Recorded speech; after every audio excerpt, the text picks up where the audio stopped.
From minor inconveniences to full-on catastrophes, what do you do when disaster strikes during a vacation? Today, we're looking at everything from losing your passport to figuring out your rights if the plane gets stuck on that tarmac.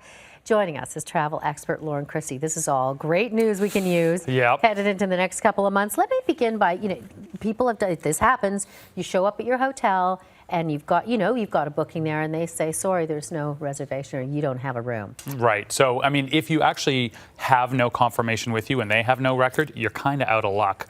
There's no record saying you'd been there, so if they'll hopefully give you a room and whatever rate the going rate is.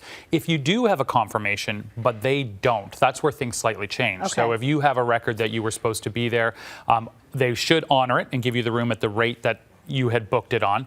But if the room is gone, which hotels sometimes get oversold, technically what they should be doing is they should be offering you alternative accommodation, paying for that accommodation until they can bring you back to the hotel, and paying for the transportation to and from. And the transportation, okay, that makes sense. Often they will. And then, the free night is the night that you get all off-site, but then you have to pay once you get there. But I always say, before you go, always confirm your reservation at the hotel. Yeah. And if they say, would you like to guarantee your booking with a credit card? Do it, especially if you think you're going to have a late arrival. It's just better safe than sorry. Bring that confirmation number. Yes, 100%. Yeah. Okay, so we hear this a lot in the news, people getting stuck on the tarmac and what their rights are or aren't. Yeah, and you know what? And it changes from country to country. And I brought the Canadian domestic tariff just to read it so I get the language quite right.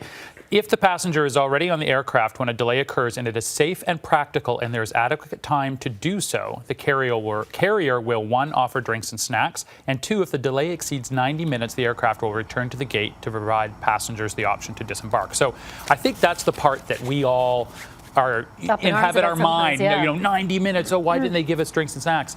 But safe, adequate, and practical to do so, that's pretty open and subjective. It sure is. And, so really your rights are very minimal because when it happens, often what the airline will say, and it's true, it's often out of their hands. It's the airport that controls who has access to the gates, the queue for takeoff. So often if an airline is in a queue to take off on the tarmac, it's pretty hard to turn around and go back to a gate that may not be available. It's also hard to wheel out the drink cart because if the drink cart is halfway down the aisle and they're like, okay, ready for takeoff, legally they can't take off. Right. So it's a really tough predicament.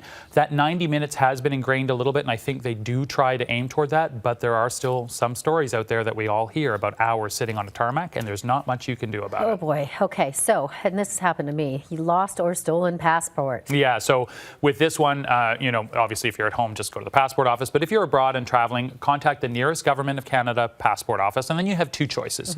Either you return home and you're planning to return back to Canada, and they can pretty much turn around a temporary travel document for you in 24 to 48 hours. It's pretty quick. But if you're in the middle of a trip and you're continuing on through several other countries, unfortunately, you're going to have to wait it out. They can expedite it, but they do need to do a full investigation as to why the passport is gone, lost or stolen, or whatever the case may be, and go through, the normal process for getting a passport with the guarantor, the pictures, and all that stuff. So it's a bit of a pain. One thing I would say there, too, is always bring, and I always do it, a photocopy of your passport with you and leave one at home with someone that you can reach because it will help expedite things if you have all that information there. Oh, good idea to do that. Okay, so this, unfortunately, this does happen. Somebody gets lost, passes away, dies. Something happens like that catastrophically on vacation. Yeah, and it does happen.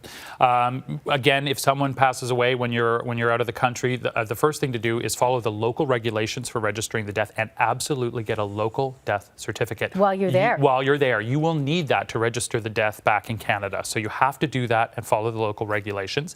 Consular services, they'll provide advice, they'll contact relatives, but that's about all they do. So I would also recommend get a local funeral home, get a funeral home in Canada, have them hook up and do a lot of the legwork for you. It's an expensive proposition, but unfortunately there's not a lot else you can do.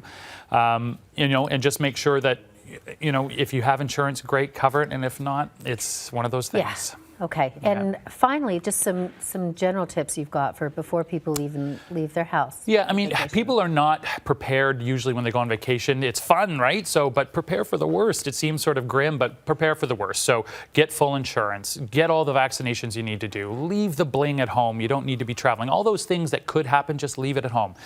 Bring emergency numbers with you. It takes 2 minutes. Department of Foreign Affairs, your emergency travel provider, all those things, have them handy, and then make copies of everything. You take a copy with you. You leave a copy at home with someone who had it. I was in Panama a couple months ago, and a woman, I thought, genius. She had everything on her phone. But then when she lost her phone on day 2 of the trip, she had nothing, and she had not sent any of the files to anyone back home. And she literally was planning to travel for 3 months and was going to go back home to Vancouver because she had nothing. And there goes the trip. And there goes the trip. Oh, boy. So okay. make copies, soft or hard, it doesn't matter, but someone who can send you the information. Great advice, Loren. Thank you. Happy travel season. Thanks. Yeah. All right. You can read more in Loren's blog in the travel section on Canada AM's website.